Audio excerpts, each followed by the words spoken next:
ଉଚ୍ଚ ଶିକ୍ଷା ଓ ଶିକ୍ଷାଗତ ଯୋଗ୍ୟତା ମଧ୍ୟରେ ପ୍ରଭେଦ ଦର୍ଶାଅ।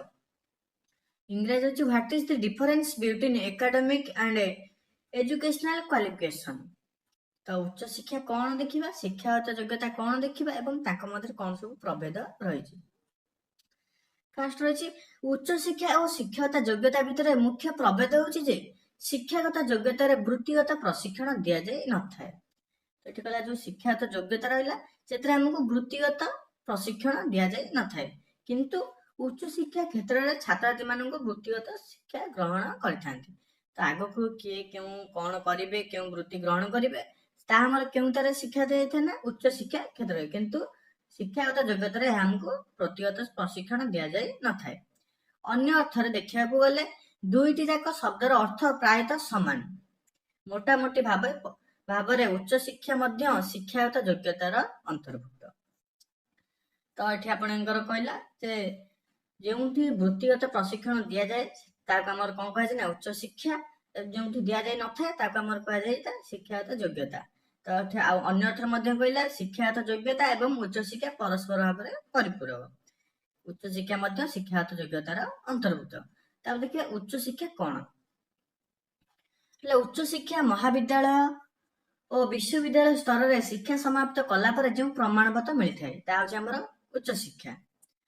ଏହି ଶିକ୍ଷାନୁଷ୍ଠାନ ମାନଙ୍କରେ ସ୍ନାତକ, ସ୍ନାତକୋତ୍ତର, ତଥ୍ୟ ତାପରେ ଗବେଷଣାତ୍ମକ କ୍ଷେତ୍ର ପର୍ଯ୍ୟନ୍ତ ଉପାଧି ପ୍ରଦାନ କରାଯାଇଥାଏ। ଡାକ୍ତରୀ, ଇଞ୍ଜିନିୟରିଂ, ପରିଚାଳନା ଭିତ୍ତିକ ଶିକ୍ଷା ଆଦି ମଧ୍ୟ ମହାବିଦ୍ୟାଳୟ ବା ବିଶ୍ୱବିଦ୍ୟାଳୟ ମଧ୍ୟରେ ପ୍ରଦାନ କରାଯାଇଥାଏ। ଏଇଟା ହେଲା ଉଚ୍ଚ ଶିକ୍ଷା। ଉଚ୍ଚ ଶିକ୍ଷା କେଉଁଠି ପ୍ରଦାନ କରାଯାଇଥାଏ ନା ମହାବିଦ୍ୟାଳୟ ବିଶ୍ୱବିଦ୍ୟାଳୟ ସ୍ଥଳରେ ଶିକ୍ଷା ସମାପ୍ତି ପରେ ଯେଉଁ ପ୍ରମାଣପତ୍ର ମିଳିଥାଏ ତାକୁ ଆମର ଉଚ୍ଚ ଶିକ୍ଷା କୁହାଯାଏ। ଏଥିରେ ଆମର ସ୍ନାତକ ଯାଉଛି, ସ୍ନାତକୋତ୍ତର ଯାଉଛି, ତାପରେ ଗବେଷଣାତ୍ମକ କ୍ଷେତ୍ର ମଧ୍ୟ ଏହାର ଅନ୍ତର୍ଭୁକ୍ତ। ଡାକ୍ତରୀ, ଇଞ୍ଜିନିୟରିଂ ଆଦି ପ୍ରଭୃତି ଉପାଧି ଏ ଉଚ୍ଚ ଶିକ୍ଷାରେ ମିଳିଥାଏ। ଉଚ୍ଚ ଶିକ୍ଷାକୁ ମୁଖ୍ୟତଃ ଦୁଇ ଭାଗରେ ବିଭକ୍ତ କରାଯାଇଥାଏ, ଯଥା ସ୍ନାତକ ଓ ସ୍ନାତକୋତ୍ତର। ଉଚ୍ଚ ଶିକ୍ଷା କ୍ଷେତ୍ରରେ ସ୍ନାତକ ହେଉଛି ଅତ୍ୟାବଶ୍ୟକ ଉପାଧି। ତାପରେ ସ୍ନାତକ ଉପାଧି ପ୍ରାପ୍ତ ହେବା ପରେ ଛାତ୍ରଛାତ୍ରୀମାନେ ସ୍ନାତକୋତ୍ତର ଉପାଧି ହାସଲ କରିଥାନ୍ତି। କେତେକ ବିଦେଶୀ ରାଷ୍ଟ୍ରରେ ଆସୋସିଏଟ ଓ ଫାଉଣ୍ଡେସନ ଭଳି କେତେକ ଉପାଧି ରହିଥାଏ, ଯାହାକି ସ୍ନାତକୋତ୍ତର ପୂର୍ବବର୍ତ୍ତୀ ଉପାଧି।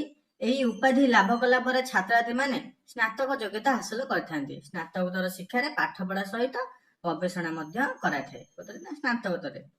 ତ ଏଠି ଆମର କହିଲା ଯେ ଉଚ୍ଚ ଶିକ୍ଷା କଣ ଏଠି ଆମେ ଦର୍ଶାଗଲା। ତାପରେ ଉଚ୍ଚ ଶିକ୍ଷାକୁ ଦୁଇ ଭାଗରେ ବିଭକ୍ତ କରାଯାଇଛି, ଗୋଟେ ସ୍ନାତକ, ସ୍ନାତକୋତ୍ତର। ସ୍ନାତକ କଣ ଆମେ ଜାଣିଲେ, ସ୍ନାତକୋତ୍ତର କଣ ଜାଣିଲେ ଆମେ ଜାଣିଲେ। ତ ଆପଣଙ୍କର ଇଏ ମଧ୍ୟ 2 ମାର୍କରେ ଆସିପାରିବ ଯେ ଉଚ୍ଚ ଶିକ୍ଷା କଣ, 2 ମାର୍କରେ ଆସିପାରିବ ଶିକ୍ଷାଗତ ଯୋଗ୍ୟତା କଣ। ସହଜରେ ଆପଣମାନେ ଲେଖିଦେବେ, ନୋଟ କରିକି ଥରେ ଥର ନିଶ୍ଚୟ ପଢିଦେବେ, ତାପରେ ଆପଣଙ୍କର ମନେ ରହିଯିବ। ତାପରେ ଆସିଲା ଶିକ୍ଷାଗତ ଯୋଗ୍ୟତା। ଶିକ୍ଷାଗତ ଯୋଗ୍ୟତା କହିଲେ ଜଣେ ଛାତ୍ରଛାତ୍ରୀ ତାର ଛାତ୍ର ଜୀବନରେ ହାସଲ କରିଥିବା ସମସ୍ତ ଉପାଧି ଭିତ୍ତିକ ପ୍ରମାଣପତ୍ର।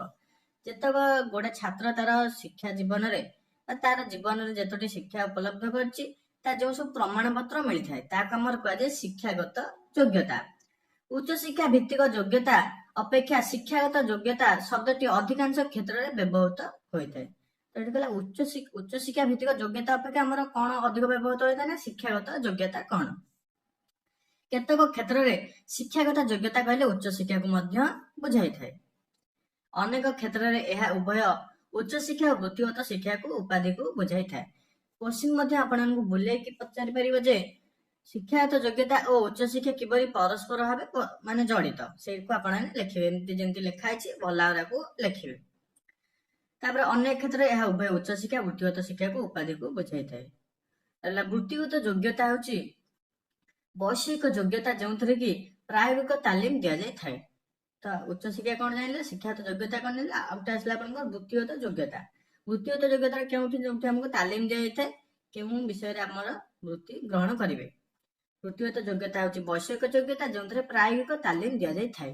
ବୃତ୍ତିଗତ ଯୋଗ୍ୟତା ସମ୍ପନ୍ନ ଛାତ୍ରଛାତ୍ରୀ ମାନେ ଶିକ୍ଷାଗତ ଯୋଗ୍ୟତା ସହିତ କ୍ଷେତ୍ରଭିତ୍ତିକ ପ୍ରାୟୋଗିକ ଦକ୍ଷତା ହାସଲ କରିଥାନ୍ତି, ଯାହାକି ସେମାନଙ୍କୁ ଉପଯୁକ୍ତ ଜୀବିକା ପ୍ରଦାନ କରିଥାଏ।